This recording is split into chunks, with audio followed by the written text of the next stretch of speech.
नरसिंगरी चाळीचा chairman विजय बोईटे आज आमच्या चाळीला 60,83,00,000 रुपये भरा म्हणून महाराष्ट्र शासनाने नोटीस दिली होती.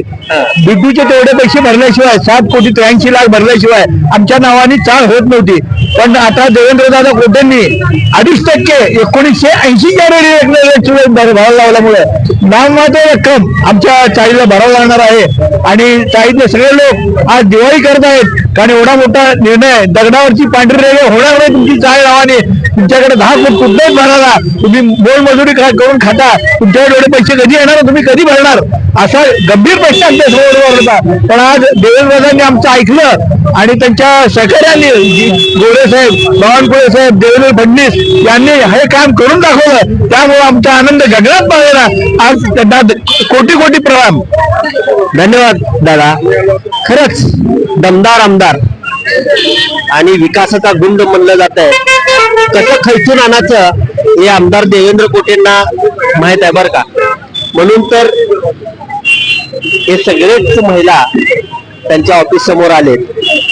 आपण प्रत्येकाला विचारणार आहोत अजून आणि प्रत्येकाचं म्हणणं घेणार आहे. दादा मला सांगा, इकडे या, काय सांगाल सोलापूरकरांना? सोलापूरकरांना एवढं सांगू इच्छितो की आज जे दोन्ही चाळीची जी परिस्थिती होती ते फार वाईट होती. कारण का ह्या पावसाळ्यात कधी घर ढासळेल काय सांगता येत नव्हतं.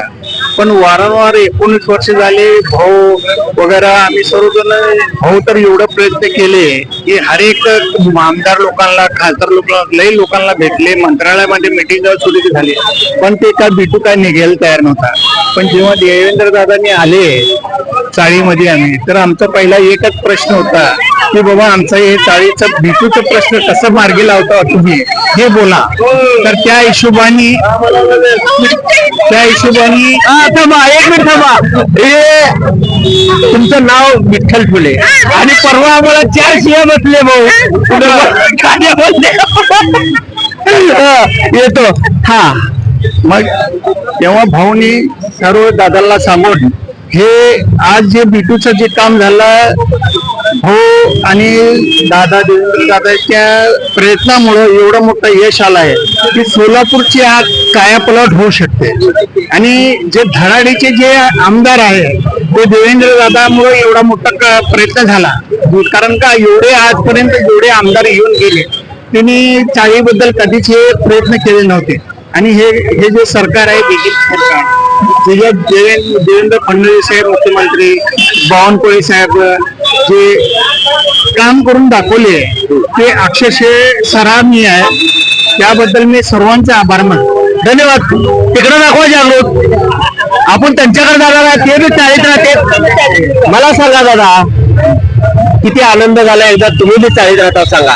आनंद म्हणजे शब्दात त्याचं शब्दांगणच होऊ शकत नाही. इतकं मोठं काम आज दादांच्या माध्यमातून झालंय. आणि विशेष सांगायची बाब म्हणजे 1980 साली आमच्या जुनी मिल चाळीचा पदभार तात्यांनी स्वीकारला होता.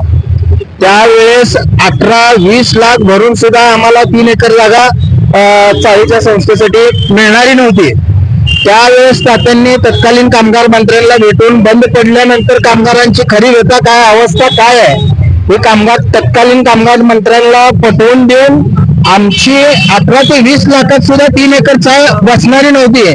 ते अवघ्या 5.5 लाखात तात्यांनी त्यावेळेस आम्हाला चाळ मिळवून दिली. कामगारांच्या घर नावावर झाले.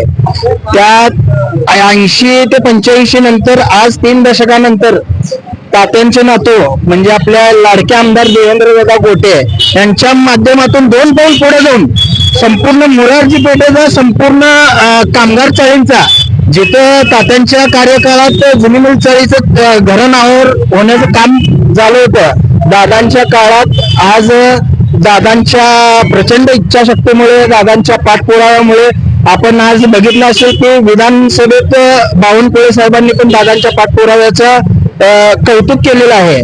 तर संबंध पूर्ण कामगार चाळींचा बिटूचा शतकांचा संघर्ष दादांमुळे संपला. ह्या शतकांचा संघर्ष संपला असं सगळेजणच म्हणते. शतकांचा संघर्ष संपला. दादांनी केलेले ह्या कार्याचं कौतुक म्हणजे शब्दात बसत नाही, इतकं मोठं काम झालेलं आहे. बेटू हा क्लिष्ट आणि किचकट विषय आहे. संस्थांच्या माध्यमातून जे कोणी कार्यकारिणी बोर्डावर त्या कामाचा फॉलोअप घेतात त्यांच्यासाठी त्यांना माहिती आहे की कामगार चाळींचा पुनर्विकास करण्यासाठी हा लागलेला नियम इंग्रजांच्या काळापासून हा किती अडचणीचा ठरत होता. आता हे उठल्यानंतर बांधकामाला परमिशन जेवढ्या काय पुनर्विकासांचे जे काही डेव्हलपमेंट प्लॅन आहेत जे बिल्डर चाळींचा पुनर्विकास करायला येण्यासाठी थोडा विचार करत होते घाबरत होते ते आता संपूर्ण 99.9% हा विषय मार्गी लागला असं म्हणण्यास काय हरकत नाही. कितवी पिढी आहे झटत आता चाळीतून 60-70 वर्ष चाळीचे झाले. आता आम्ही आपली किती चौथी पिढी असेल. चौथ्या पिढीत आता हे बीटूचा विषय संपलाय म्हणजे शतकांचा संघर्ष संपलाय त्याचं तुम्ही शब्दांगणच करू शकत नाही. धन्यवाद. यांना विचारू मला सांगा काय आनंद वाटतो तुम्हाला ज्या टायमाला धर्मा भोसले साहेब होते ते आता नाहीत आपल्यात.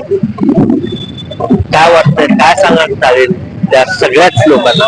नाही चाळीतील खरं तर हा खूप मोठा प्रश्न होता. मला जसं आठवत आहे आमचे वडील असताना आम्ही खूप लहान होतो त्यावेळी पण इंजिनियर चाळीपुरता विषय ते घेऊन जात होते. तर महिन्याला 2-3 वेळा जाणं वर्षातून कमीत कमी 43 वेळा या कामासाठी जाणं होत होतं. पण त्यावेळी हा प्रश्न सुटत नव्हता. पण यावेळी शहरामध्ये जे आमदार देवेंद्र दादा कुठली तरी त्यांच्या मागे मोठी पुण्याई आहे. त्या पुण्याईचं आम्हाला सगळ्याला आता चाळीतील लोकांना त्याचा फायदा होत आहे. आणि त्यांनी एकदम अतिशय क्लिष्ट आणि खरंच अडचणीचं काम अगदी कमी वेळेत आमदार होऊन जवळपास 20 महिने पण झाले नाहीत दादांना. तर इतक्या कमी वेळेत त्यांनी एवढं मोठं काम करून दिलंय. सोलापुरातील चाळीतील लोकांचं जवळपास 813 मिळकती आज सगळ्यांचं बिटू उडलेलं आहे आणि सगळ्यांना त्यामुळं 7-12 स्वतःच्या नावावर घेता येईल. कर्ज भेटेल बाकीच्या शिक्षणासाठी ह्याच्यासाठी कर्ज भेटेल त्यांना. त्यामुळं खूप मोठा प्रश्न दादांनी सोडवला आहे. त्याबद्दल समस्त चाळीतलाही रस आहे. त्यामुळे समस्त चाळीत दादा पण स्वतः चाळीतले आहेत. त्यामुळे चाळीतला नेत्यासाठी चाळीतल्या एका कार्यकर्त्याकडून दादांचे खूप खूप आभार मानतो. आणि यापुढे अजून काय प्रमुख प्रश्न आहेत दादा जे शहरमध्येचे ते दादा असेच पाठपुरावा करून सोडून घेतील अशी आशा करतो. धन्यवाद. भाजपमुळे हे झालं सगळं असं वाटतंय तुम्हाला?